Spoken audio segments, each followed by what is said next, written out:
Ce qui s'est passé, en fait, c'est que j'ai guéri très rapidement de mes blessures et je n'ai jamais souffert. J'ai eu les différents services qui défilaient dans ma chambre. En fait, ce qui s'est passé, c'est que j'ai guéri d'un coup. Donc ça a fait la une de l'hôpital, on va dire. Et les gens qui rentraient de vacances ou autres voulaient voir le cas et voulaient voir si c'était vrai que ça pouvait exister.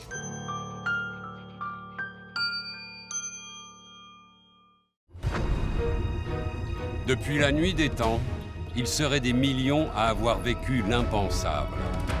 Il serait des millions à être revenus de la mort. Un accident de la route, une opération qui tourne mal, une balle perdue, un infarctus. Ils ont basculé de l'autre côté. Pendant longtemps, ils n'ont pas osé parler. Mais aujourd'hui, ils témoignent. J'avais l'impression que là-bas, c'était vraiment la vraie vie. J'étais dans un état de plénitude, de bonheur. Pour moi, c'est ça le paradis. Que ressentirons-nous après notre mort? Que vivrons-nous? Que verrons-nous? Personne ne revient indemne d'une expérience de mort imminente. Depuis des siècles, les mêmes témoignages de retour de l'au-delà se multiplient. En fait, c'est un phénomène qui est probablement aussi vieux que l'humanité. C'est une expérience qui dépasse tous les clivages, religieux ou philosophiques. Faut-il y croire? Quelles sont les preuves d'un tel phénomène? Médecins et scientifiques ont décidé de mener l'enquête. Mais ce n'est pas parce qu'on n'explique pas le phénomène qu'on doit le négliger ou dire qu'il n'existe pas. Il existe. On est loin de tout connaître sur le cerveau, on est loin de tout connaître sur la conscience. Historiquement, chaque fois qu'on a dit « c'est impossible à comprendre », on s'est trompé. Ces hommes et ces femmes ont-ils réellement vu ce que nous connaîtrons tous un jour, la vie après la mort?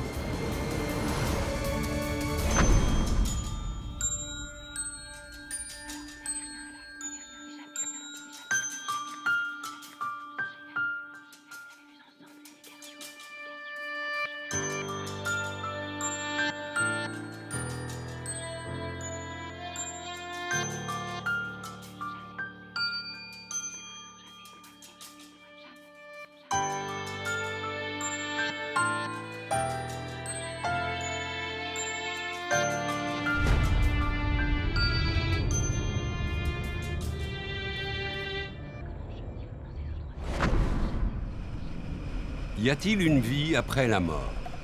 Notre enquête débute à Decazeville, près d'Aurillac. Jean-Pierre Postel est anesthésiste réanimateur à l'hôpital de cette petite commune du Sud-Ouest. Il y a encore quelques années, ce médecin avait du mal à croire qu'on puisse revenir de l'au-delà. Mais depuis, un événement l'a fait changer d'opinion.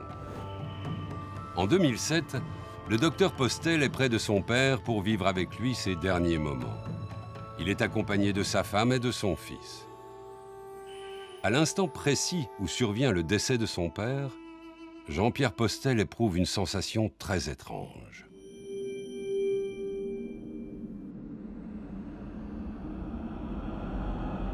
J'ai été entraîné progressivement, mais c'est mental, dans un tunnel. J'ai vraiment eu l'impression d'un tunnel, attiré vers une lumière, en compagnie de mon père, avec une sensation mais de plénitude absolue. On était tellement bien. Et puis, ça s'est arrêté là. Depuis, le médecin s'est intéressé à la question et il s'est rendu compte que revenir de la mort est quelque chose de beaucoup plus fréquent qu'on ne l'imagine. D'ailleurs, cela porte un nom. En anglais, on appelle ça une NDE. On le traduit en français par EMI, expérience de mort imminente. Un phénomène qui remonterait à la nuit des temps. Qui a été le premier à parler d'une expérience de mort imminente? Eh bien, c'est tout simplement Platon dans La République, qui décrit, lors d'un combat, avoir vécu une expérience de mort imminente. Ensuite, il y a un tableau de Jérôme Bosch qui représente le tunnel, un ange et la lumière au fond du tunnel, telle que décrite dans les expériences de mort imminente. Un mystérieux tunnel? Une lumière aveuglante? Faut-il croire à ces œuvres qui datent de plusieurs siècles? Pour y répondre, nous avons interrogé les plus grands spécialistes de la question. neurologues, chercheurs, docteurs en biologie moléculaire, mais aussi des femmes et des hommes qui affirment être revenus de la mort. On les appelle des expérienceurs, et tous, sans exception, racontent un voyage à peine croyable. Un voyage dans l'au-delà. Nicole Dron est une expérienceuses. Elle dit être revenue de la mort en 1968. À l'époque, cette jeune mariée s'installe à Saint-Quentin, en Picardie, avec son mari, Michel. À l'arrivée de leur second enfant, de sérieuses complications médicales vont mettre sa vie en péril. D'après ce qu'on m'avait dit, l'accouchement s'était bien passé, mais il était resté du placenta. Et donc, 3 semaines après, j'ai fait une grave hémorragie. Je suis donc rentrée à l'hôpital avec 9 de tension. On m'a mise sur un fauteuil roulant. Et le lendemain, je rentrais dans le bloc opératoire pour un curetage. Donc, mon mari me dit, à ce moment-là, je me rappellerai tout le temps, « T'en fais pas, tout va bien se passer. On t'attend dans la salle d'attente. » Ce que j'avais peur, c'est qu'on m'ouvre, si on devait m'ouvrir, sans être anesthésiée suffisamment. Je me rappelle lui avoir dit, « Oh là là, docteur, surtout, si vous devez m'opérer, attendez bien que je sois endormie. » « Oui, oui, ma petite dame, n'ayez pas peur, comptez. » J'ai compté jusque 7, je me rappelle. Et je ne sais pas si j'ai eu cette expérience au bout des 7 secondes ou si ça a été plus tard. Je ne peux pas le dire exactement. Mais à un certain moment, je me suis trouvée au plafond. En réalité, l'opération tourne au cauchemar. Et le cœur de Nicole s'arrête de battre pendant 45 secondes. 45 longues secondes pendant lesquelles Nicole affirme avoir connu la mort. Et pourtant, malgré l'intensité de cette expérience, à son réveil, elle décide de se taire. Je ne sais pas si c'est un instinct de préservation, de conservation qui m'a inspirée, mais je me suis dit, mais je ne suis pas partie de l'autre côté avec un appareil photo, comment ils peuvent comprendre tous ces gens-là? J'ai aucune preuve à leur apporter. De peur de passer pour une folle, pendant plus de 8 ans, Nicole garde son secret pour elle. Mais un jour, elle tombe sur un livre qui va changer le cours de son destin. Son titre l'interpelle, « La vie après la vie ». À sa lecture, elle comprend qu'elle n'est pas la seule. Enfin, je n'étais plus toute seule, enfin. Vous ne pouvez pas vous imaginer ce que c'est que la solitude d'une personne qui a vécu ça, qui ne peut pas en parler, parce que si elle en parle, elle risque de se faire considérer comme une illuminée quelque part. C'est dur à porter une telle expérience. C'est magnifique, ça change la philosophie de la vie, mais en même temps, c'est difficile à porter. Et là, d'un seul coup, on n'est plus seul. Ce livre a été écrit par un médecin américain, le psychiatre Raymond Moody. Il est le premier scientifique à étudier ce phénomène hors norme. Nous sommes en 1975 et à l'époque, personne n'imagine possible de revenir de la mort. Quand Raymond Moody était étudiant en médecine, il avait observé auprès de patients des récits qui l'interpellaient, effectivement. Donc il a recueilli des témoignages. Il a compilé plusieurs dizaines de témoignages, il en a extrait les grandes lignes et il a défini l'expérience par elle-même, si vous voulez. Même si personne ne vit la même expérience, globalement, toutes les expériences rentrent dans un schéma.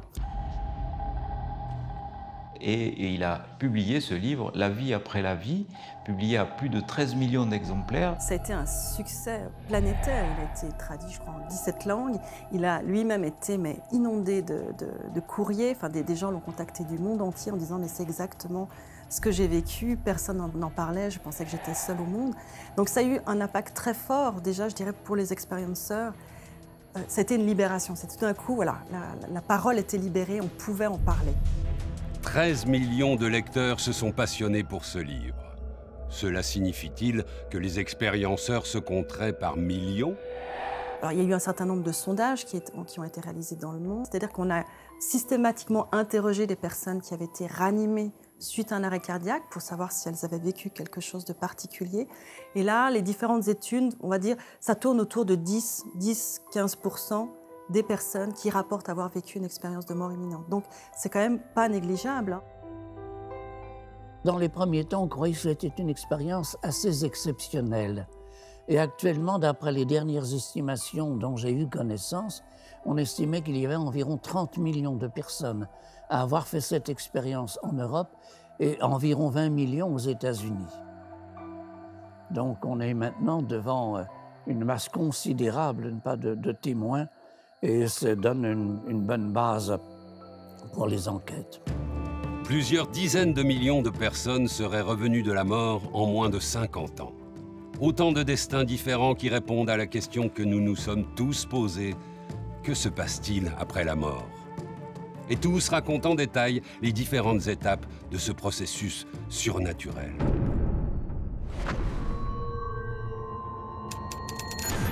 La première étape de l'expérience de mort imminente, Jean Morzel s'en souvient très bien. Son histoire commence en 1949. À l'époque, il a 20 ans et il fait son service militaire près de Auch, dans le Gers. Lors d'un exercice, Jean prend une balle perdue dans le foie. Entre la vie et la mort, il est immédiatement évacué vers l'hôpital pour subir une opération. J'ai été amené à l'hôpital de Toulouse, l'hôpital Larrey, où j'ai été obligé d'être opéré d'urgence. Et la seule chose dont je me rappelle, c'est que j'ai senti un moment le froid sur mon visage, et c'était le masque que me mettait le chirurgien, et je me suis endormi, non pas d'une manière paisible, mais je suis tombé dans un trou. Et au bout d'un certain temps, je me suis réveillé. Je me suis réveillé en haut d'une pièce que je ne connaissais pas, où on opérait une personne sous un drap, avec des gens qui s'affairaient autour de lui. Et moi, je me trouvais en haut, surpris, étonné, mais nullement craintif. Je n'avais aucune crainte, j'étais relax, comme on pourrait dire de nos jours. Cette sensation étrange s'appelle la décorporation. Et Nicole aussi l'a vécue. Maintenant, on emploie des mots savants, décorporation, etc. Je n'ai pas le souvenir de ça. Simplement d'être au plafond, de voir de tous les côtés à la fois. J'avais vraiment une vision panoramique de 360 degrés. Surtout, de me sentir vivre, exister au-delà de mon corps. Et puis voilà, je me regardais, mon corps était tendu là. Je n'étais pas blanche, non, j'étais cadavérique. Alors, je me suis regardée, je me suis dit, qu'est-ce que t'es moche, ma fille! Le premier étonnement passé, j'ai voulu voir ce que faisait ce chirurgien. Et donc, je me suis senti brusquement projeté à la pointe du scalpel du chirurgien. Alors là, je me suis rendu compte que j'évoluais uniquement par ma pensée. Je voulais monter, je montais, je voulais descendre, je descendais à droite, à gauche, etc. Et à un moment donné, je me retrouvais près d'un mur et je suis allé vers ce mur. Au moment où je suis arrivé contre le mur, et ma grande surprise a été que je suis passé à travers ce mur. Je ne me suis pas tardée dans la salle d'opération uniquement parce que j'y ai pensé à mon mari, à mon beau-père. Instantanément, je suis près d'eux. Je prends conscience de traverser les murs, mais on n'a même pas le temps de réfléchir, ça se fait. Ça se fait. Et dans cette salle d'attente, j'ai vu mon beau-père qui se faisait du souci. J'ai mis ma main sur son épaule pour le rassurer. Je me rappelle avoir mis ma main. Et ma main a traversé son corps. Je les voyais, mais ils ne me voyaient pas du tout. J'étais transparente pour eux. Et là, j'ai ressenti comme une sorte de désespérance. La décorporation serait donc la première étape de la mort. Mais peut-on réellement flotter au-dessus de son corps? Pour le savoir, nous partons à l'université de Liège, en Belgique, à la rencontre d'un chercheur reconnu dans le monde entier, le neurologue Stephen Lauries.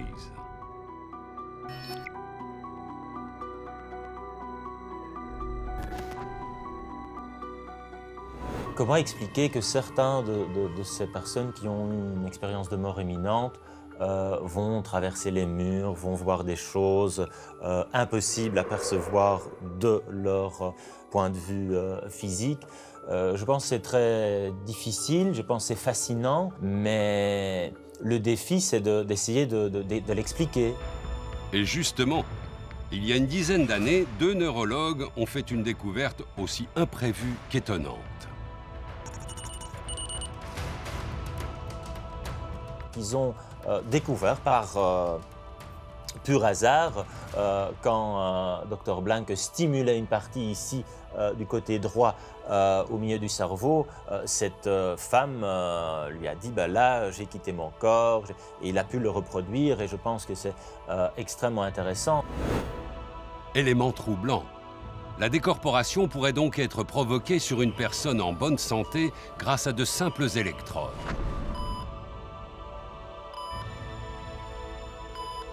Donc de là, on a tout de suite dit, ah ben voilà, on a trouvé le siège de la sortie de corps. C'est dû finalement à un dysfonctionnement de l'activité cérébrale dans cette région. Peut-on affirmer pour autant qu'il s'agit d'une simple réaction du cerveau? Jean-Jacques Charbonnier est anesthésiste réanimateur à la clinique Saint-Jean de Toulouse. Il s'intéresse depuis plus de 20 ans aux expériences de mort imminente. Et pour lui, on ne peut pas comparer la décorporation provoquée par une mort imminente avec une décorporation provoquée scientifiquement.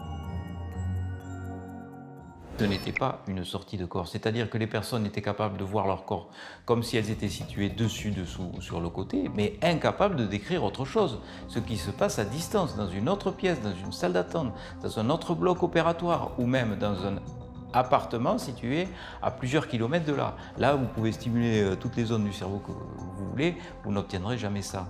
Et ça, c'est bien la preuve que c'est autre chose. On appelle ça la vision otoscopique externe. Ça n'a rien à voir avec la sortie de corps d'une expérience. Et ce n'est pas tout. Cette mystérieuse sensation de décorporation pourrait nous arriver à tous dans bien des cas. Il n'est pas nécessaire de vivre un arrêt cardiaque pour connaître cette expérience de mort provisoire. Dans un bon nombre de cas, le phénomène peut se déclencher sans qu'il y ait aucun danger, aucune maladie, aucun accident, ni risque d'accident, simplement dans un moment de fatigue, de relaxation, quelquefois de méditation, chaque fois que nos sens sont un peu déconnectés du monde ambiant. Parfois même pendant l'orgasme, on peut avoir ces expériences extraordinaires et quand on utilise nos échelles, on voit qu'au niveau de la phénoménologie, du vécu subjectif, c'est très proche, c'est les mêmes histoires, les mêmes dimensions que ces patients qui ont vraiment eu un coma, un arrêt cardiaque. Mais ce sentiment de sortir de son corps pourrait également se produire lorsque nous avons l'impression que nous allons mourir. 75% en fait des personnes qui racontent une telle expérience l'ont vécu soit au cours d'une maladie qui peut être grave mais pas forcément mortelle, ou à la suite d'une overdose, ou pendant une anesthésie mais qui n'avait rien de potentiellement mortel, soit au moment d'avoir un accident comme dans les Fear Death Experience et l'accident est évité de justesse. La décorporation est-elle un phénomène paranormal? Pour le déterminer, des chercheurs américains ont eu une idée.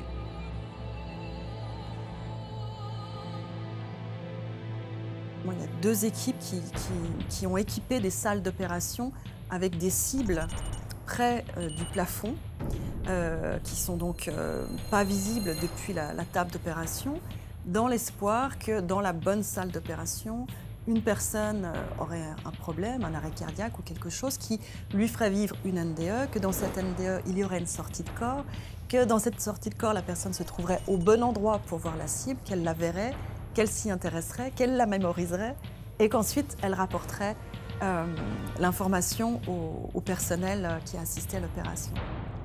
À ce jour, ce protocole américain n'a pas encore donné de résultats probants. Mais les chercheurs ne se découragent pas pour autant.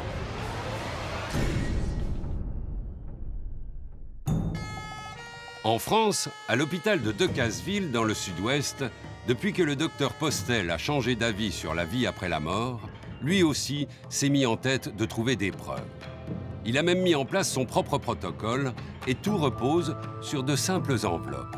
Imaginons que ça, ce soit l'objet qui soit à voir par le sujet s'il se décorpore et va voir à travers les murs ou à travers une enveloppe. Ben voilà, pouf, on va cacher dans une enveloppe qui sera peut-être dans une couleur très voyante, cachée quelque part dans le bloc opératoire. Ça peut être un orange flashy ou fluo. Et puis, si la personne dit « Tiens, j'ai eu l'attention attirée pendant ma décorporation, j'ai vu une enveloppe orange, j'ai été curieux de voir ce qu'il y avait à l'intérieur, et j'ai vu telle chose.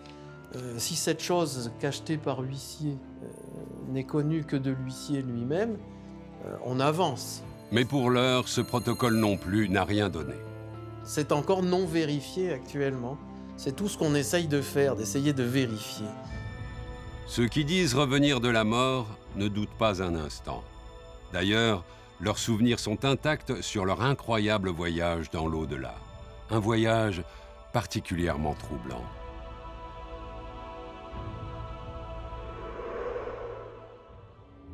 Contrairement à Nicole et Jean, Cathy n'est pas morte. Pourtant, elle aussi raconte strictement la même expérience de mort imminente. Son histoire remonte à 1978. À l'époque, elle a 30 ans et elle passe ses vacances dans le sud de la France.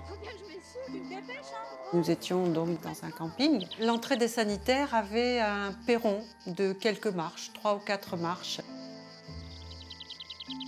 En repartant, j'avais des semelles compensées aux pieds et en voulant sortir un peu trop rapidement, j'ai mon pied qui a glissé, mais très violemment. Et hop, je me retrouve assise par terre. Je suis là et je me dis, ça va faire très très mal. Et j'attends la douleur. Et à la place de la douleur, je sens quelque chose qui monte à une vitesse fulgurante depuis l'endroit de l'impact, donc mon coccyx, une sorte de truc en boule et qui monte à une vitesse fulgurante, qui passe tout le long de ma colonne vertébrale et qui ressort vers le haut. Et en fait, à ce moment-là, c'est moi qui suis sortie également. Et je me retrouve dans un immense tunnel, un tunnel gris foncé, où je vole à une vitesse vertigineuse.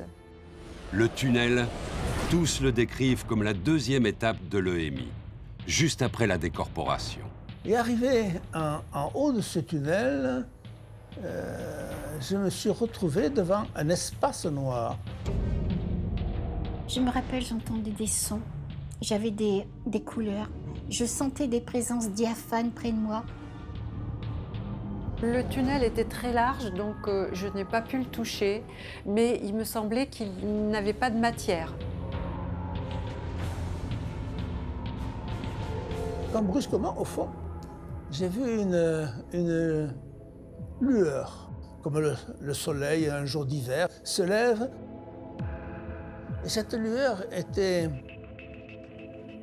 a pénétré dans cet espace noir et elle s'est dirigée vers moi. Elle s'est condensée. Et cette lumière était d'une puissance bien plus forte qu'un arc électrique, bien plus forte qu'un flash de photographe. C'est une puissance inouïe. Et alors, première surprise, elle ne m'éblouissait pas. La lumière. Ce serait la troisième phase du passage vers l'au-delà.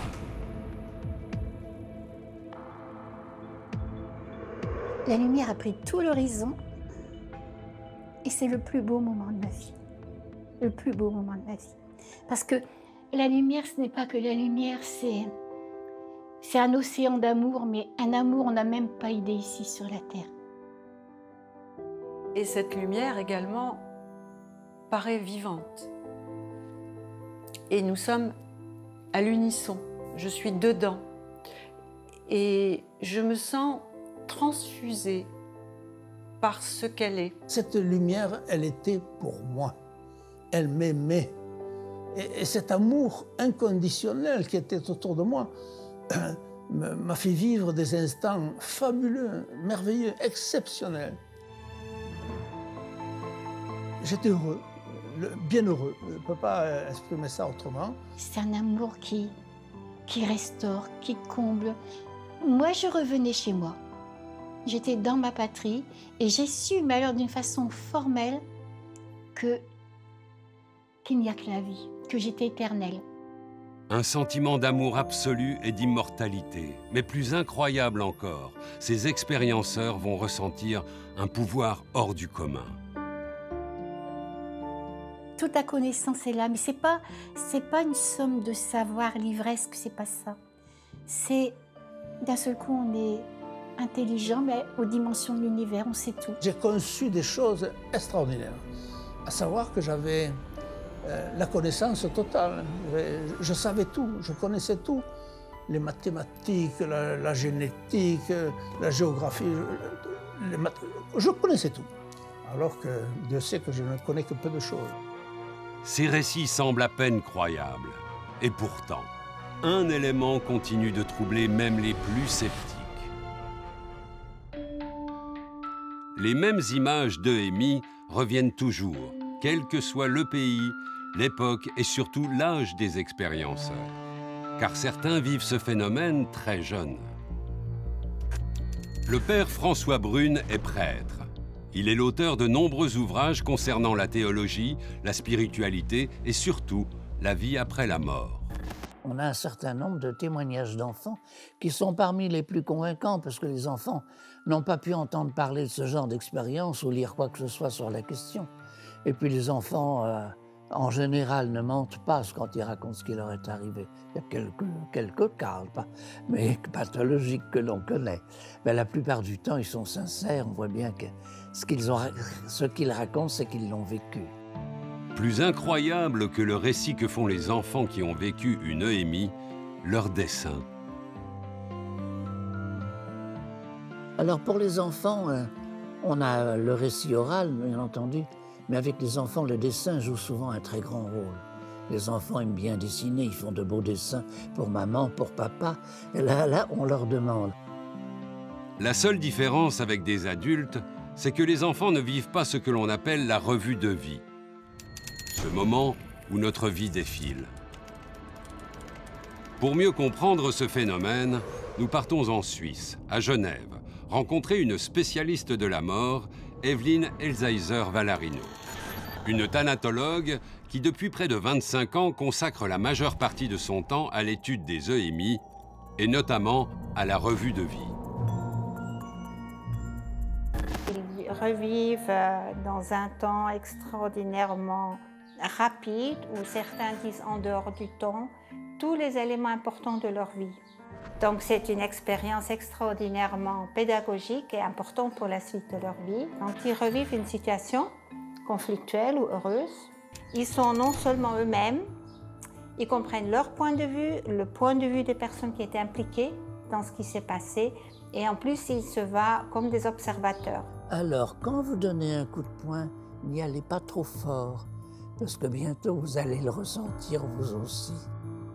Nicole se souvient très bien de sa propre revue de vie. Un moment très heureux. Je voyais ma joie quand j'ai eu ma première poupée tout de suite à la suite de la guerre et que je l'ai enlevée de son carton et que j'ai déchiré en la prenant, donc la robe. Je voyais la joie en revoyant tous les ans pendant les vacances mon petit chien qui était chez ma grand-mère. Mais plein de choses comme ça. Mais j'étais capable, et c'est ça qui est important, de me voir telle que j'étais.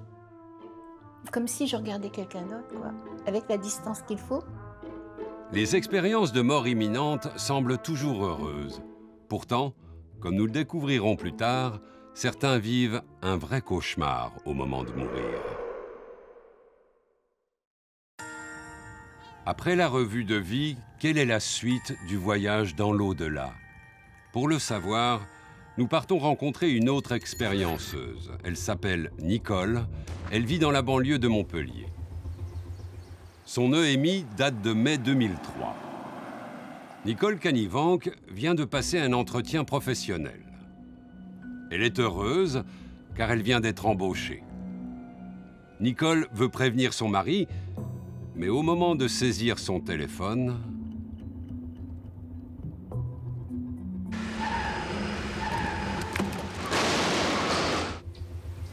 après avoir violemment percuté un arbre, Nicole tombe dans le coma. Et là, je me suis retrouvée donc dans cet espace autre.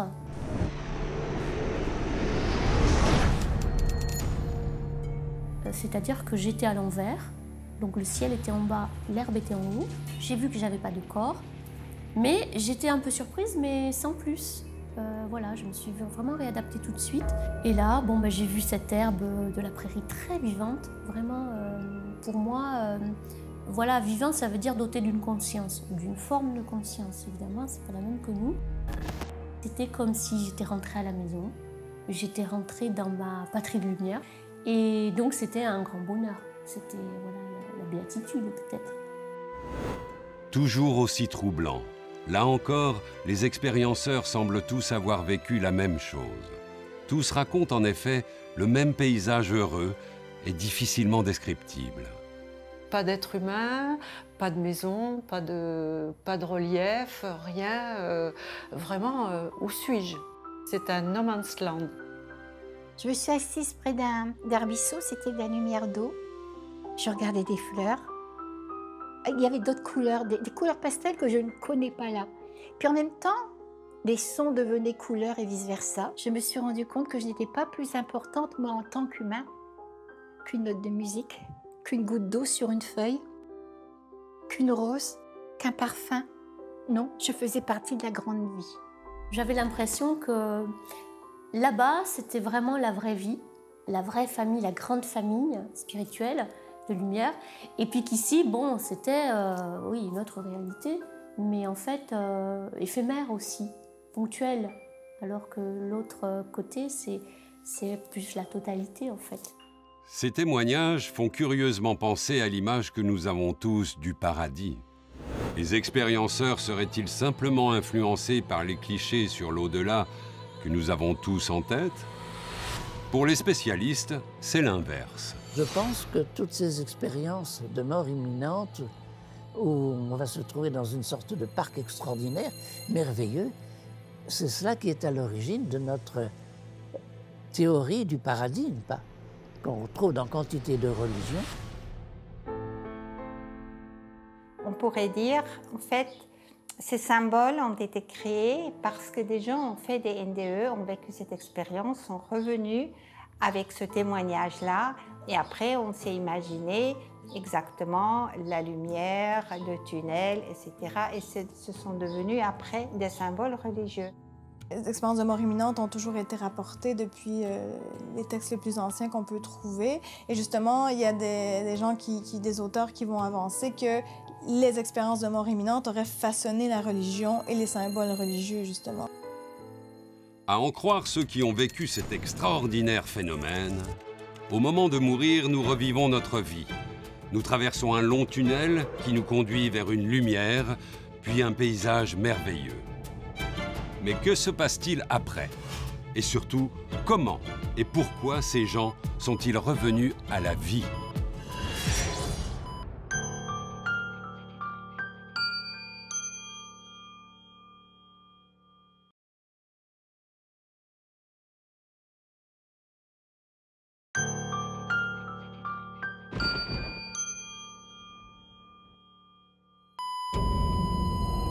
Y a-t-il une vie après la mort? D'après les récits des expérienceurs, ceux qui affirment revenir de la mort, tout commencerait par la décorporation, ce moment où l'on flotte au-dessus de notre corps. Nous revivrions notre vie, puis nous naviguerions ensuite dans un tunnel vers une lumière bienveillante avant de pénétrer dans un monde merveilleux. Mais comment nos témoins sont-ils revenus à la vie? C'est à Toulouse que notre enquête se poursuit. Cathy Cavallero est infirmière. Elle a vécu une expérience de mort imminente en l'an 2000. Cette année-là, Cathy passe des vacances dans les Pyrénées-Orientales. Alors qu'elle se promène, la jeune femme est prise d'un malaise. Cathy comprend très vite qu'elle a tous les symptômes d'un accident vasculaire cérébral. Après quelques minutes, elle tombe dans le coma. Au moment où les secours arrivent, c'est déjà trop tard. Cathy est en train de vivre une expérience de mort imminente. À un moment donné, j'ai vu, au bout d'une ligne blanche, il y avait un halo lumineux, et il y avait des silhouettes humaines. Alors, c'était vraiment des silhouettes. Après, j'étais incapable de dire si c'était des hommes ou des femmes, ça. C'était des silhouettes adultes, de personnes adultes qui m'attendaient, qui étaient là que pour moi, ça c'était une évidence. C'était des gens qui étaient dans un bonheur encore plus intense que celui dans lequel j'étais moi. Et ça m'attirait, en fait. Et tous ces gens me connaissaient, mais sur le bout des doigts, de A à Z. Chacun des autres témoins affirme également avoir rencontré ces êtres. Il y en a un qui semble s'approcher vers moi, comme si j'étais sa cible. Donc je le regarde s'approcher et au fur et à mesure, bien sûr, il grandit, je vois mieux à quoi il ressemble. Moi, j'avais le sentiment qu'on se connaissait, on se retrouvait. Et c'était un accueil plus que chaleureux. Et cet être-là m'a demandé comment as-tu aimé et qu'as-tu fait pour les autres. 2 petites phrases simples, hein, n'est-ce pas? Mais je sais très bien que jusqu'à la fin de ma vie, je n'arriverai pas à épuiser le sens de ces 2 petites phrases-là. Nicole découvre alors qu'elle connaît l'un de ces êtres de lumière. Mes parents avaient perdu un petit bébé de 7 mois, j'avais 11 ans, et il était là. Un jeune homme. Plus tard, j'ai cherché quel âge il aurait pu avoir. 17-18 ans, comme je l'ai vu, irradiant de lumière. De son côté, Cathy aussi reconnaît ces personnes qui l'attendent. Il y a un groupe de personnes. Et là, je suis stupéfaite. Je suis sidérée et je ressens beaucoup d'émotions. Encore maintenant.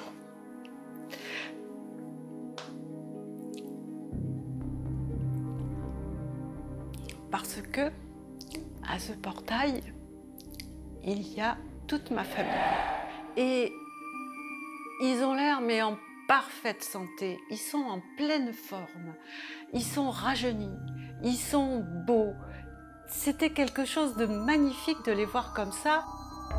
Pourtant, malgré le bien-être qu'ils ressentent, ces expérienceurs savent, à cet instant, qu'ils sont face à un choix crucial. Et j'ai commencé à m'approcher d'eux.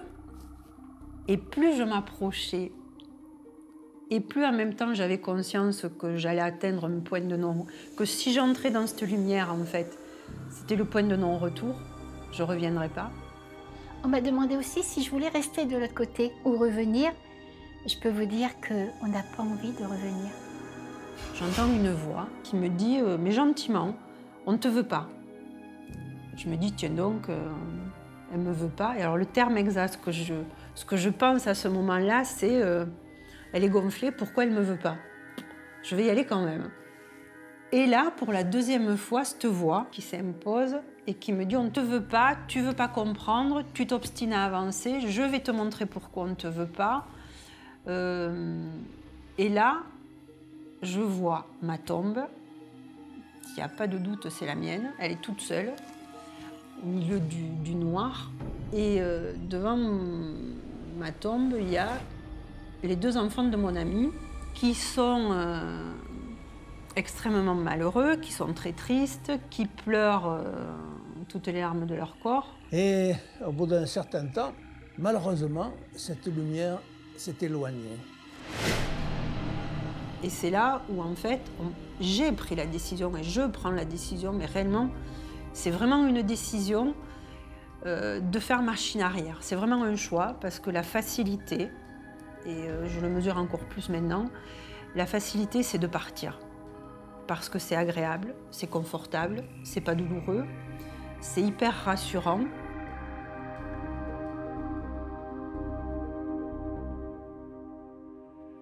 J'ai repris conscience de mon corps, je sentais le poids de tous les appareils, j'avais des trucs un peu partout dessus, j'étais perfusée, j'avais l'oxygène. Je suis rentrée dans mon corps et c'est le monde à l'envers. C'est comme si mon corps c'était un cercueil. Mais une question se pose alors. Les expérienceurs ont-ils réellement fait le choix de revenir? Pour certains médecins, il y a une autre raison, bien plus rationnelle. Ils sont surtout revenus parce que des réanimateurs aussi les avaient réanimés.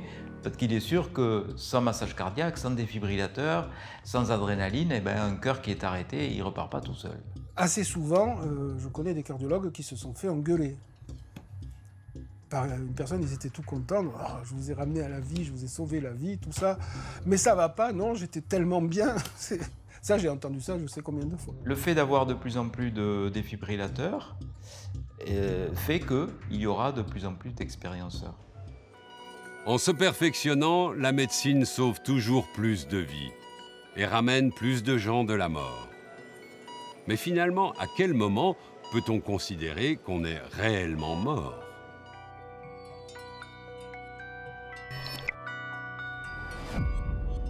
Le moment vraiment où on bascule dans la mort, il reste complètement indéfini. Il y a une espèce de seuil qui est indéfinissable, une sorte de point irréversible, mais on ne sait pas exactement où il se situe. Les gens ont frôlé la mort, n'en déplaise à certains, ils ne sont pas morts. La mort est un phénomène irréversible. Autrefois, c'était simplement une personne qui ne respirait plus, on disait qu'elle était morte. Qu'elle ne bougeait plus, elle ne respirait plus, elle était morte. Les premiers symptômes d'il y a quelques siècles ont donné finalement naissance au terme de croque-mort, puisque des gens étaient destinés à tester avant l'enterrement la réalité de cet état en croquant l'orteil du mort, entre guillemets. Pas de réaction, c'est qu'il était mort. Ensuite, ça a été l'arrêt cardiaque. Quelqu'un qui avait le cœur qui s'arrêtait, il était mort. Et en fait, ça évolue au gré de nos progrès médicaux et scientifiques. Hein. Et donc, quand on a inventé le respirateur artificiel, c'était plus, on ne pouvait plus seulement parler de la mort lors de la cessation des activités du cœur et de la respiration, parce que là, on avait une machine qui respirait pour le patient. Donc, on a dû évoluer vers d'autres critères. On a défini ce qu'on appelle la mort cérébrale. C'est la mort sur des critères neurologiques. Si le cerveau est mort, on est mort. Qu'ils soient revenus grâce à leur propre volonté ou grâce à la médecine, les expérienceurs vont vite comprendre que leur retour à la vie n'a rien de simple. L'expérience de mort imminente n'a rien d'un miracle. Au contraire, au moment de revenir à la vie, le plus dur ne fait souvent que commencer pour les expérienceurs. Est-ce qu'on va te croire ? Est-ce qu'on ne va pas te prendre pour une allumée? Parce que quand même, c'est assez bizarre. J'ai essayé de le partager avec quelqu'un qui était toujours proche de moi, ma mère, qui était à côté de moi. Et donc, j'ai engagé la conversation avec maman et je lui ai dit, écoute-moi, j'ai vécu quelque chose d'assez extraordinaire. Je suis passé dans un tunnel. Ma mère m'a arrêté instantanément en me disant, mon Dieu, merci la Sainte Vierge, vous m'avez exaucé, merci, merci. Et elle a foncé à Lourdes, elle m'a mis une plaque. C'est là où je dis que si elle avait su le reste de l'histoire, elle m'aurait construit une cathédrale. Peu à peu, le fossé va se creuser entre ceux qui disent revenir de la mort et leur entourage. Mon frère, qui est très terre à terre, me regarde avec les grands yeux et me dit je sais pas si t'as bu ou si t'as fumé la moquette ou s'il y a quoi que ce soit qui va pas, mais là, il me dit quand même c'est un peu bizarre ton truc et il me dit il faut que t'arrêtes. Cette incompréhension, moi j'ai gardé ça plutôt en moi. L'expérience de mort imminente, c'était quelque chose qui était comme à l'intérieur de moi. Et ça a pris du temps pour que je puisse effectivement la remettre en mots avec d'autres personnes. Ça a pris plusieurs années en fait. Et mon mari, je lui en ai parlé. Bien sûr, au départ, il m'a dit « Tu ne crois pas que c'est un rêve, tu ne crois pas ceci, cela », mais je sais qu'il n'a jamais douté de moi. Michel se souvient pourtant de sa surprise en écoutant pour la première fois le récit de Nicole. Sur le coup, j'étais un petit peu sceptique, étonné. Je me rappelle lui avoir dit « Mais tu as rêvé ». Ah non, c'était trop réel. Et la réaction de ma mère a été telle que je me suis tu. Je me suis tu pendant 40 ans. Cette méfiance n'est pas nouvelle, bien au contraire. De tout temps, ces patients au discours surnaturel ont dû affronter l'incrédulité de leur entourage.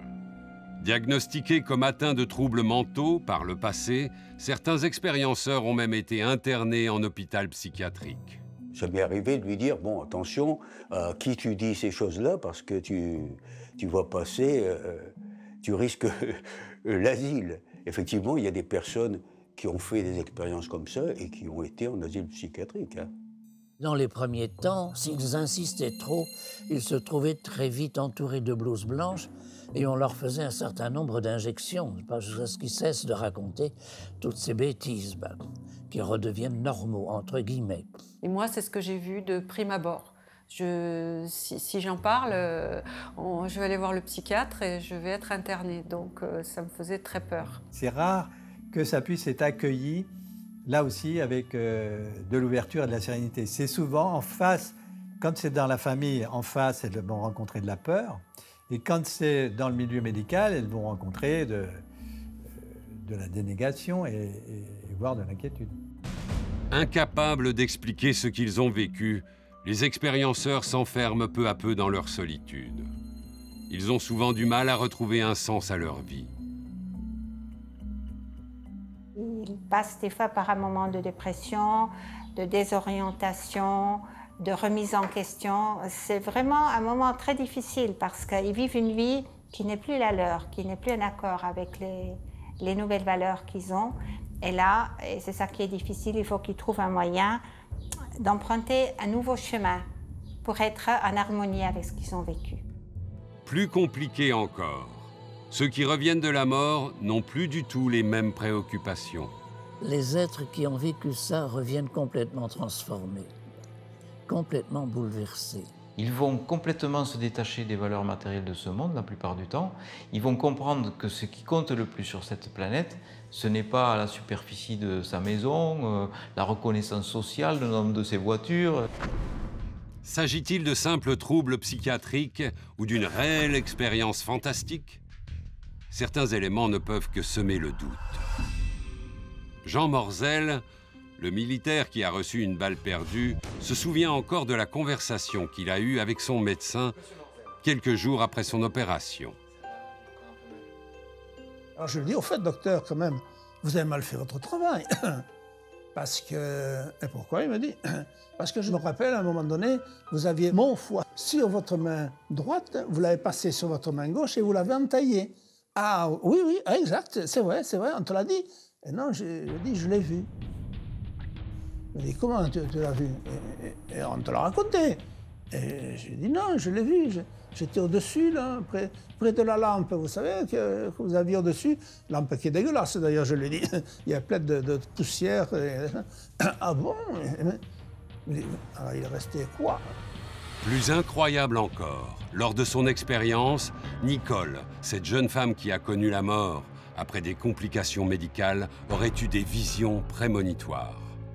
Ce qui a beaucoup interrogé aussi mon mari, c'est que je lui avais dit, quand je lui en ai parlé, je lui avais dit ce qui m'avait été montré qui pourrait arriver, c'est-à-dire que je voyais que mes beaux-parents et ma grand-mère, qui avait à peu près le même âge, à 3 ans près, on me montrait que quand ils partiraient, tous les 3, ça serait dans un laps de temps rapproché, dont 2 à 3 semaines d'intervalle. Il faudra attendre de longues années avant que le mari de Nicole ne vérifie ses prédictions. Effectivement, 13 ans après, mon père est décédé, c'était un mardi 27 janvier 81. Il est décédé. 3 semaines après, un mardi, sa grand-mère, qui n'était pas malade, pas particulièrement malade, elle avait été hospitalisée, est décédée. Et la fin d'année suivante, c'était maman. Peut-on croire les expérienceurs lorsqu'ils évoquent leurs visions et leurs prémonitions? Depuis plusieurs dizaines d'années, des scientifiques ont décidé de s'emparer de la question. Nous sommes à la fin des années 70 et une poignée de scientifiques intéressés par les EMI décident de créer une association qu'ils baptisent YANS. Près de 30 ans après, ils sont une centaine à recueillir et partager les récits des expérienceurs, mais aussi les découvertes des chercheurs. En France, c'est à Oraison, dans le sud, que se trouve le siège de l'association. Le docteur Jean-Pierre Jourdan, directeur de recherche médicale, y reçoit régulièrement, depuis 25 ans, des expérienceurs. Bonjour. Bonjour monsieur. Aujourd'hui, il a rendez-vous avec François. Lui aussi a vécu cet extraordinaire voyage. En 2012, François se fait griffer par un chat. On lui prescrit alors de la pénicilline. Seul problème, il ne sait pas qu'il est allergique. En quelques minutes, il est victime d'une très violente réaction physique et très vite, il tombe dans le coma malgré les efforts des secours. François va lui aussi vivre la décorporation, la lumière et ce paysage idyllique. À son retour, c'est l'incompréhension la plus totale. Au début, quand je repensais à cette expérience, je pleurais. Je pleurais parce que je me mettais dans un coin et je pleurais. Et souvent, il m'arrive d'y penser, quoi. Très, très souvent, il m'arrive de penser à cette expérience. Et très, très souvent, j'ai envie de quitter cette vie. Mais c'est pas un suicide, c'est pas... je vais pas me suicider parce que j'ai envie de me suicider ou parce que... Non, j'ai envie de retrouver cet autre monde, quoi. Bien évidemment, je suis pas sot. Il faut... Pour vous, cet autre monde, il est plus fondamental que notre vie ici et maintenant? Ah, il est plus que fondamental. Il est... Ah bah non, non.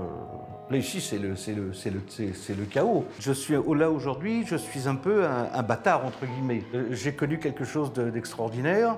Et puis ici, ben, bon, ça rapporte pas... J'ai l'impression qu'il manque quelque chose. Ah, il manque fatalement quelque chose, bien sûr, oui. Je n'ai pas du tout l'impression... pour moi, ce monde, bon, j'ai mes deux mômes, bon, j'ai mon épouse, mais bon, à part, je veux dire, c'est tout, quoi. C'est pas... Bon, il y a des jolis coins, mais de toute façon, ben oui, mais des jolis coins, j'en connais aussi. J'en connais dans l'autre monde. Ben, c'est le gros problème de beaucoup de gens, hein, justement, c'est de vivre avec. Hein. C'est la question qu'on me pose en général. C'est comment je vis avec ça, effectivement, qu'est-ce que j'en fais? C'est pas simple. Une grande majorité de personnes qui l'ont vécu ont changé. On ne sait pas pourquoi. Et c'est un argument quand même en faveur de l'authenticité, entre guillemets, de l'expérience, parce qu'une hallucination, on ne connaît aucune hallucination, aucune drogue qui puisse changer une personnalité, une façon de voir, des conceptions, comme le fait cette expérience. Phénomène surnaturel ou hallucination? Pour tenter de percer le secret des expériences de mort imminente, nous poursuivons notre enquête en plein centre-ville de Genève, à l'Institut suisse des sciences noétiques. Car en Europe aussi, on a décidé de réagir. Il y a une quinzaine d'années, des scientifiques ont créé ISNOE, une association qui organise des groupes de parole pour les patients expérienceurs.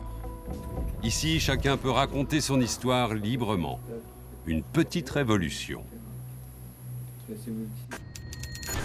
Pour Sylvie Détiolaz, docteur en biologie moléculaire qui dirige le centre ISNOE avec le psychothérapeute Claude-Charles Fourier, prendre contact avec d'autres personnes qui ont vécu une expérience similaire permet de sortir de sa solitude. Les personnes qui s'adressent à nous, ce sont des personnes qui sont très perturbées par ce qu'elles ont vécu, qui ont de la peine à intégrer cette expérience dans leur vie et à continuer leur vie avec les bouleversements que ça induit au niveau de leurs valeurs personnelles et dans leurs relations et dans leur vision du monde. Filmer ce genre d'événement est très rare. Ici, la méfiance est au rendez-vous. Tous affirment être revenus de la mort et ont peur de ne pas être pris au sérieux. Et justement, aujourd'hui, une patiente souhaite raconter son histoire. Et nous avons eu donc un très grave accident de voiture. C'est la première fois qu'elle se livre en public. Il y a plus d'une vingtaine d'années, alors qu'elle allait fêter son anniversaire avec une amie, cette femme a vécu un événement terrible. Déclarée morte, elle aussi raconte tous les symptômes d'une EMI. Tunnel, lumière, rencontre et retour dans son corps. Un retour d'une violence extrême. Je me suis fait happer. Alors là, ça, je me souviendrai toute ma vie, ce truc-là, dans mon corps. Et j'ai eu l'impression, mais j'étais surprise déjà parce que j'ai pas compris ce qui m'arrivait. J'ai eu l'impression qu'on me mettait un scaphandre, en fait. Une fois revenue dans son corps blessé, cette femme affirme s'être rétablie de manière très inhabituelle. Ce qui s'est passé, en fait, c'est que j'ai guéri très rapidement de mes blessures et je n'ai jamais souffert. J'ai eu les différents services qui défilaient dans ma chambre. En fait, ce qui s'est passé, c'est que j'ai guéri d'un coup. Donc ça a fait la une de l'hôpital, on va dire.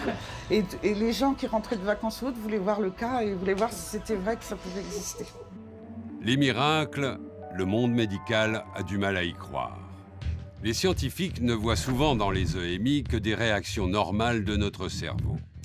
Alors, l'impression de revenir de l'au-delà ne serait-elle en fait qu'une hallucination? Quels sont les dispositifs mis en place par les scientifiques pour démêler le vrai du faux? Pourquoi certains cas restent-ils inexpliqués, même par les plus grands spécialistes?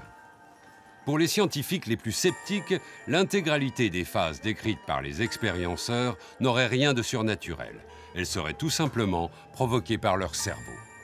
Il y a eu des hypothèses qui ont été avancées, donc que le manque d'oxygène, donc cette diminution de l'afflux sanguin au cerveau, pourrait reproduire certaines des composantes. Il est certain que lorsqu'un cerveau va manquer d'irrigation, il est facile d'imaginer qu'il va y avoir une perturbation de l'acquisition de la mémoire, par exemple.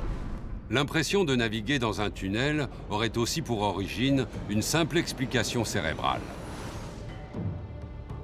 Le tunnel aurait une physiologie, aurait un endroit dans le cerveau, donc au niveau des aires visuelles, il y aurait cette hyperactivité qui produirait cette intense lumière, et donc la perte de vision périphérique qui produit une espèce de vision en tunnel avec l'obscurité sur les côtés. On peut aussi dire, ben voilà, l'effet de lumière est lié au manque d'irrigation des zones postérieures du cortex.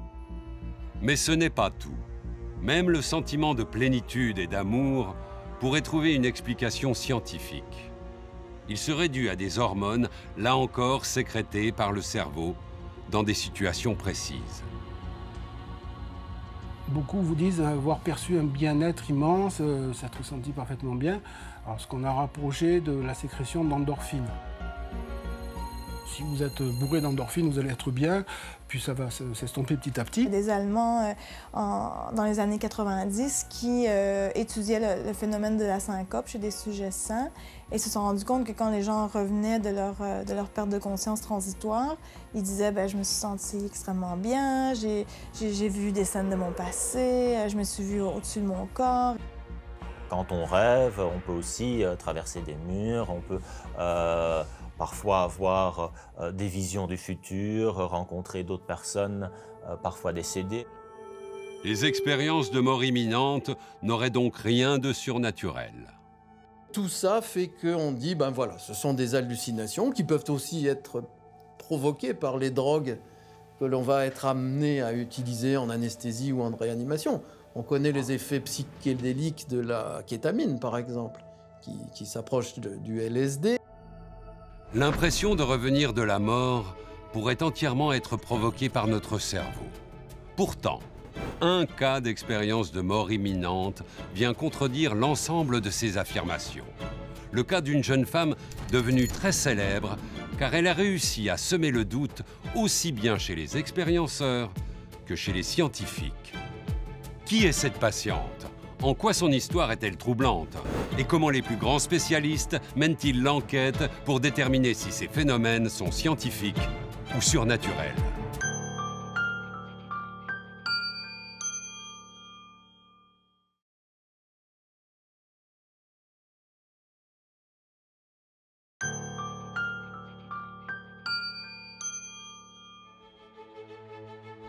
D'après les récits des expérienceurs, ceux qui reviennent de la mort, au moment de mourir, nous flotterions au-dessus de notre corps, avant de voir notre vie défiler, de naviguer dans un tunnel vers une lumière bienveillante qui nous mène vers un monde merveilleux.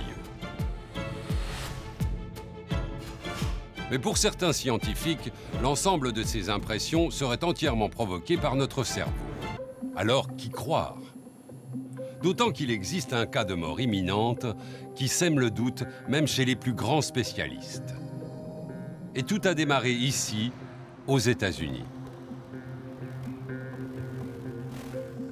Il y a un cas époustouflant qui va venir bouleverser toutes les donnes. C'est celui de cette jeune femme qui s'appelle Pamela Reynolds, qui doit être opérée d'un anévrisme du tronc cérébral, c'est-à-dire c'est une poche de sang qui est prête à exploser à tout moment et qu'il faut enlever au niveau du cerveau. Pour faire cette opération, on est obligé d'arrêter la circulation cérébrale pendant plusieurs minutes. Pour faire ça, on est obligé de refroidir le cerveau de Pamela Reynolds à 15,5 degrés. À cette température, il n'y a aucune possibilité d'avoir le moindre échange biochimique entre deux neurones. C'est prouvé. Durant plus de 6 heures, Pamela Reynolds est placée dans un état de mort clinique passager, aussi inconsciente qu'il est possible de l'être. Grâce au refroidissement provoqué par les médecins, son cerveau a tout bonnement été désactivé, provisoirement. Il est bien certain que lorsque l'on réfrigère les cellules, on arrive à diminuer leur métabolisme et à l'arrêter. Et quand on va les réchauffer, les choses vont repartir. Pourtant, après l'opération, Pamela Reynolds a vécu l'inexplicable. À son réveil, Pamela Reynolds va décrire quasiment point par point toutes les phases de son intervention chirurgicale. Pamela Reynolds décrit les instruments qui ont été utilisés, la conversation qui a eu lieu entre le cardiologue qui avait voulu assister à l'intervention et le chirurgien.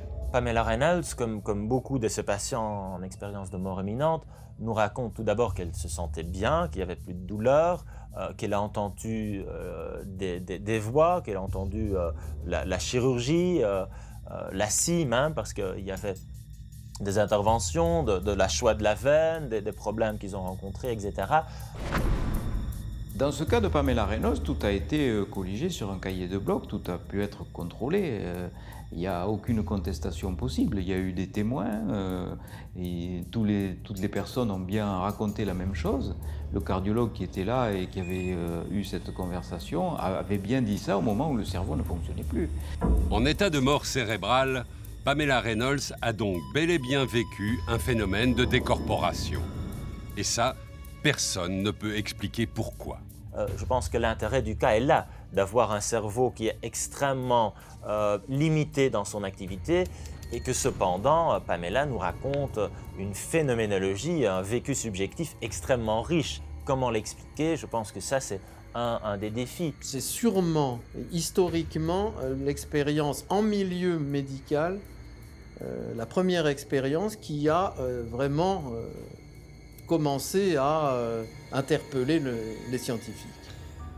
Pour certains détracteurs, ce témoignage n'est pas crédible. La jeune femme aurait très bien pu voir les instruments avant de se faire opérer. Impossible, elle ne pouvait pas les voir avant puisqu'on avait déjà endormi. Et puis pour des raisons d'asepsie, c'est-à-dire pour limiter le temps de contamination aux bactéries, on sort les instruments chirurgicaux au dernier moment. Et au moment où on les avait sortis, il y avait belle lurette que Pamela Reynolds dormait et était même refroidie. Donc. Et puis le réveil, certains ont dit, si elle ne les a pas vus pendant l'intervention, elle les a peut-être vus au réveil. Au réveil, on ne l'a pas réveillée dans le bloc opératoire, on l'a réveillée en réanimation, parce qu'il a fallu d'abord la réchauffer avant de la réveiller. Donc elle n'avait pas pu voir ces instruments autrement que pendant sa période d'anesthésie. À ce jour, aucun scientifique n'a pu expliquer le cas de Pamela Reynolds. Pourtant, les chercheurs ne s'avouent pas vaincus. Pour déterminer si les expériences de mort imminente relèvent d'un phénomène médical ou paranormal, nous partons à l'Université de Liège, en Belgique, au département du cyclotron. Ici, on étudie le fonctionnement du cerveau. Vanessa Charland de Verville est neuropsychologue et reçoit régulièrement des expérienceurs pour leur faire raconter leur histoire. Elle essaye de mieux comprendre l'implication du cerveau dans une expérience de mort imminente. Aujourd'hui, la spécialiste reçoit Sophie, une quadragénaire qui affirme être revenue de la mort.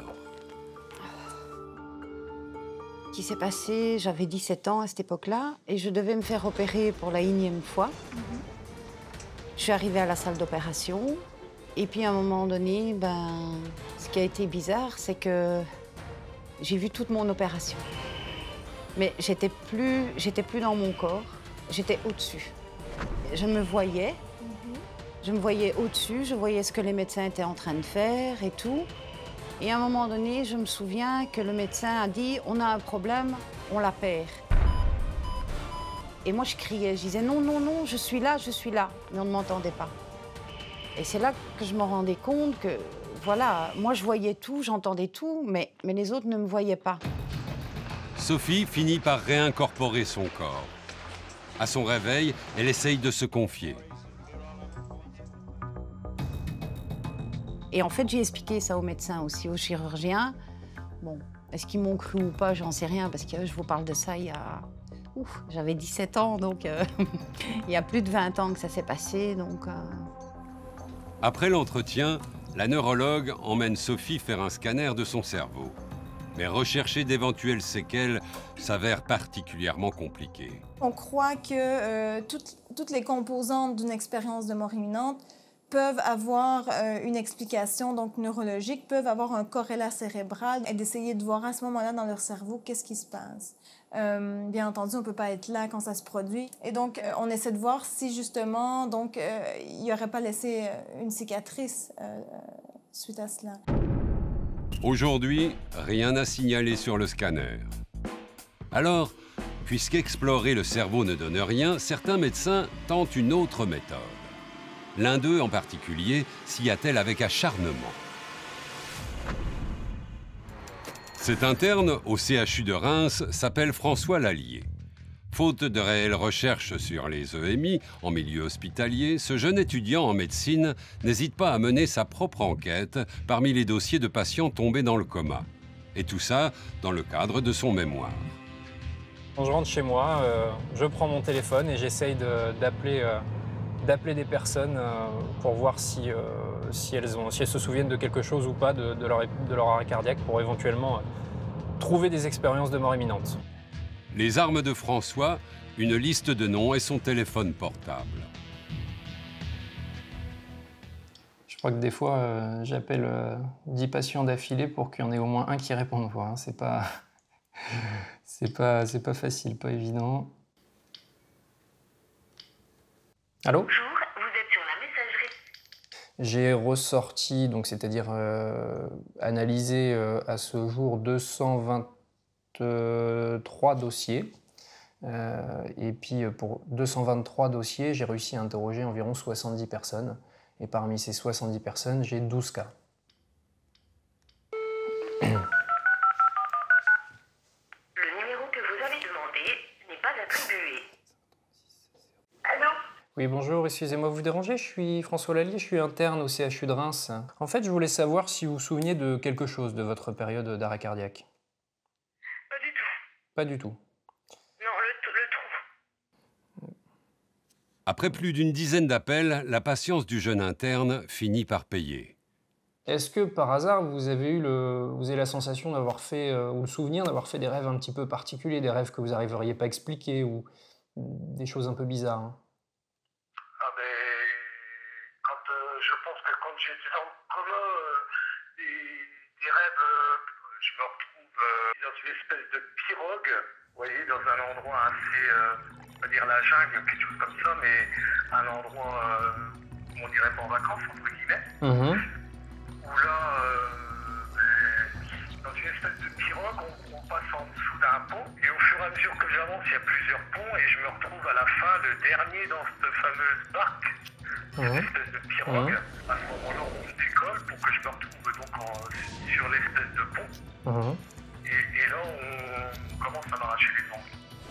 À première vue, ce récit relève du cauchemar. Mais heureusement, il va évoluer.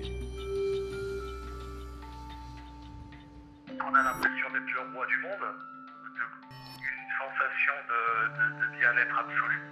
Ouais.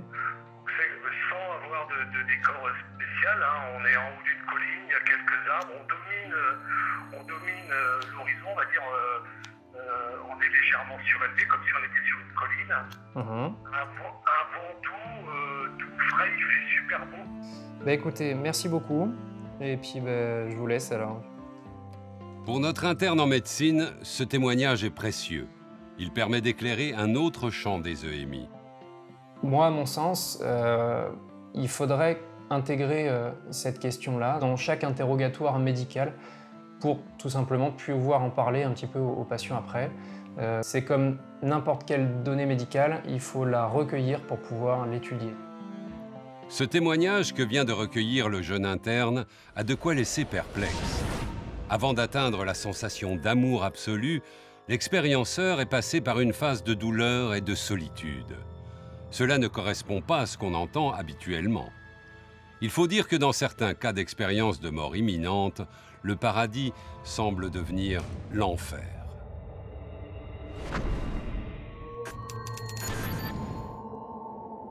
Une expérience négative, c'est ce qu'a vécu Jean-Paul le 3 juillet 2010.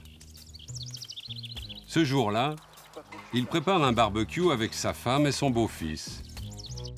Lorsque tout à coup, il ressent une violente douleur. Son cœur vient de s'arrêter. Les secours n'arriveront que plusieurs dizaines de minutes plus tard. Malgré les soins, Jean-Paul est déclaré cliniquement mort.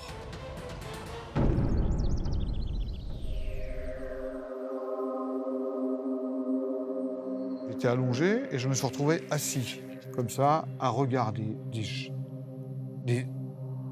à regarder ce qui se passait, quoi, en étant spectateur de ma propre scène. Et d'un seul coup, ce qui s'est passé, c'est qu'il y a cette lumière qui est arrivée et mon être, en fait, montait attiré par cette lumière comme un aimant. Et donc, mon être est monté. C'est à partir de ce moment que son expérience va tourner au cauchemar. J'imagine une conception architecturale. En fait, je suis au rez-de-chaussée d'une maison. Je tombe, mon corps s'écroule. Voilà, je tombe, mon corps s'écroule au rez-de-chaussée. D'un seul coup, on vient me chercher, cette lumière vient me chercher et elle me monte au 2e étage. Il y avait une espèce d'énergie qui est arrivée, qui s'est jetée sur mon corps, qui m'a fait un choc, qui m'a fait quelque chose de très très puissant, de très chaud, qui est venu sur mon corps, comme une espèce de chaud, comme une chaleur si on me trempait, pour dire, dans la lave, on trempait mon corps dans la lave, et je me retrouve au 1er étage. Et le 1er étage, c'est là qu'on appelle l'enfer. Le problème de l'enfer, c'est très simple, c'est on ne communique pas, on n'entend pas, on ne vous entend pas, on ne vous donne pas d'amour, on ne vous donne pas de chaleur, on ne vous entend pas, on ne pouvait pas vous exprimer. Voilà ce que c'est que l'enfer. Et ça, c'est quelque chose que vous allez vivre longtemps. Donc là, je suis dans un espace-temps complètement différent.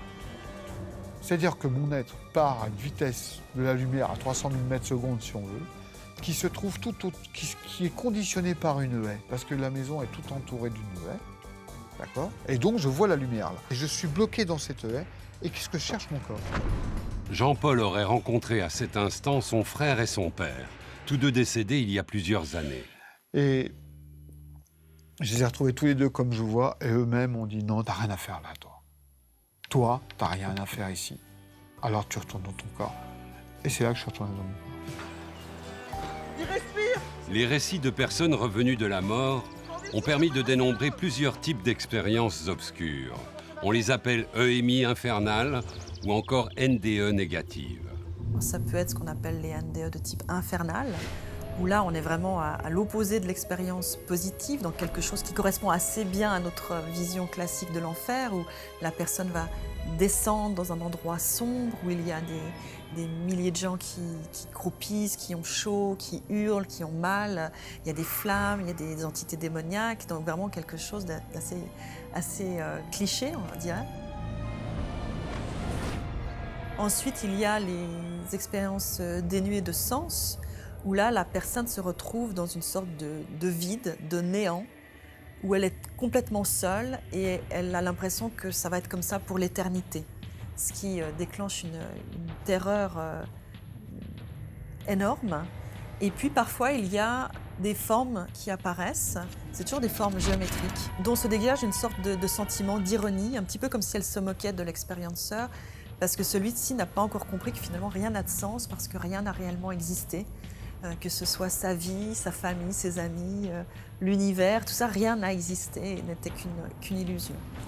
Et puis le 3e cas de figure, c'est les NDE inversés, où là, on a les composantes, les éléments de l'expérience positive, mais c'est ressenti négativement par l'expérienceur. Donc, par exemple, la personne va voir une lumière qu'elle va décrire un peu de la même façon, très brillante, très puissante, mais plutôt qu'aller vers elle, elle va avoir l'impression que la lumière vient vers elle et qu'elle va comme prendre possession d'elle, qu'elle va se perdre dans cette lumière. Dans le cas des EMI négatives, le retour à la vie devient souvent presque insupportable pour ceux qui l'ont expérimenté.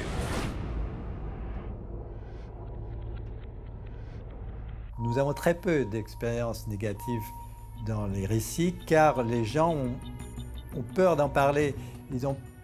C'est un peu comme si pour les autres c'est bien et puis eux c'est mal. Donc pourquoi c'est très, très dur à vivre au niveau du regard des autres et au niveau du propre vécu. Parce que là, il y a plusieurs façons de vivre et ça peut être très, très traumatisant. C'est des gens vraiment qui sont dans un état de stress permanent parce qu'il y a toujours cette idée qu'un jour, il va falloir repasser par là. Et si la mort, c'est ça, c'est un enfer, en fait.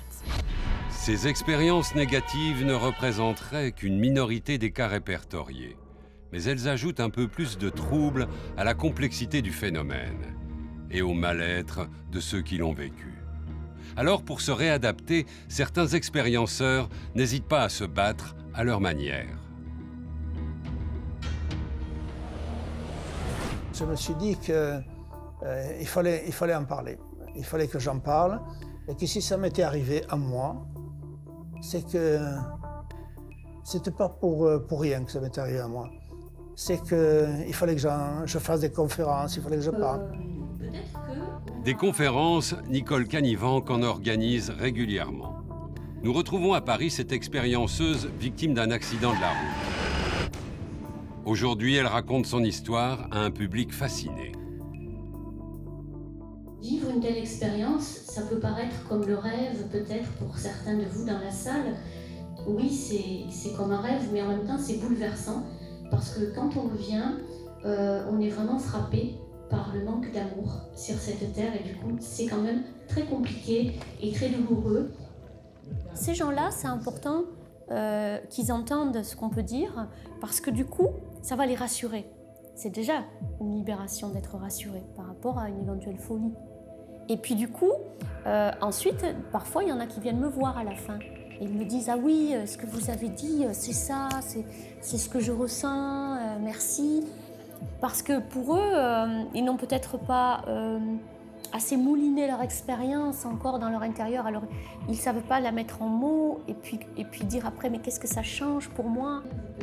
Comme souvent lors de ces conférences, Nicole comprend vite que ses spectateurs ne sont pas tous de simples curieux. Et juste à titre de petit test, j'aimerais bien que, si les personnes veulent bien, lèvent la main toutes les personnes qui ont vécu soit des expériences de mort imminente, soit des sorties de corps ou des phénomènes dits mystiques. Autant de mains levées qui tendraient à attester de l'importance du phénomène. L'idée, c'était faire des conférences pour parler de ça, pour que les gens sachent que ça existe, que ce n'est pas des maladies mentales, mais que voilà, c'est compliqué évidemment peut-être un peu de revivre après, mais que ça peut être aussi un beau cadeau si on arrive à l'intégrer. Et aussi donc permettre à tous les expérienceurs qui voulaient de venir pour qu'on les écoute et simplement qu'ils parlent. Plus incroyable encore, parfois le milieu médical tire profit des expériences de mort imminente, et ce, de manière très inattendue. Nous partons dans le sud de la France, à Marseille. Il y a quelques années, l'hôpital de la Timone a mis en place le premier protocole sur l'intérêt des récits d'expérienceurs. Objectif, soutenir psychologiquement des personnes âgées ou des malades en phase terminale. Autrement dit, leur raconter ce qui les attend, peut-être, pourrait les soulager. Au sein de l'unité des soins et de recherche sur l'esprit, le docteur Éric Dudois, psychologue clinicien, les accompagne quotidiennement. Ici, on se sert de cette histoire des NDE, des EMI, pour accompagner les patients. Il nous semble fondamental de proposer cela à la sagacité de nos patients, non pas en tant que ce sont des choses exactes au point de vue scientifique, mais en tant que c'est une expérience humaine avec lequel on peut tisser des liens, on peut tisser des représentations, on peut penser sa propre finitude. C'est quand la personne me dit « j'ai peur de mourir ». Et là, je leur dis « mais vous savez qu'il y a des gens qui sont morts et qui sont revenus ». Alors ils me disent « bon, du doigt, t'es psy, mais t'es un peu gaga comme garçon ». Certains me disent même « oui, Jésus ou autre ». Et je leur dis « non, non, des gens comme nous, etc. » C'est un phénomène qui est connu, ça s'appelle les expériences de mort imminente. Et ce qu'ils en disent, ben, ma foi, moi je veux bien mourir. Et on commence comme ça sur le ton de l'humour. Ce qu'on a repéré, nous, de manière clinique, c'est qu'en parlant de cela et en faisant lire des expériences de mort imminente, effectivement, on diminue le syndrome anxio-dépressif. Bonjour. Bonjour. Salut, ça va? Le fait qu'il puisse y avoir quelque chose derrière, que ça puisse être confirmé, que ça puisse être connu, il y a certaines personnes qui me disent c'est trop beau pour être vrai, donc c'est pas vrai. Ça, c'est amusant. Mais c'est typiquement humain. Quand on dit quelque chose est beau, etc., il y a des êtres humains qui préfèrent des choses moins belles. Ça leur semble plus vrai. Raconter la mort pour soulager la vie. C'est l'utilisation inédite d'un phénomène qu'aucun médecin, aucun scientifique n'a réussi à expliquer à ce jour. S'il n'est pas possible de confirmer que ces hommes et ces femmes sont revenus de la mort, il est impossible d'affirmer le contraire. C'est un bouleversement de vie et il faut surtout que nous reconnaissions cette expérience comme étant l'expérience la plus importante de toute leur vie. C'est comme ça qu'eux la vivent. Alors si nous, en face, on se moque d'eux, on leur dit « mais non, c'est une hallucination », bien sûr, ça va avoir des effets délétères. Comment se fait-il que dans des circonstances d'abord très variées sur le plan cérébral, des personnes très différentes vivent le même type d'expérience et la mémorisent d'une manière quasi parfaite? Est-il possible de revenir de la mort? Existe-t-il une vie après la vie? Nous retrouverons-nous tous dans l'au-delà? À chacun son opinion, à chacun ses réponses.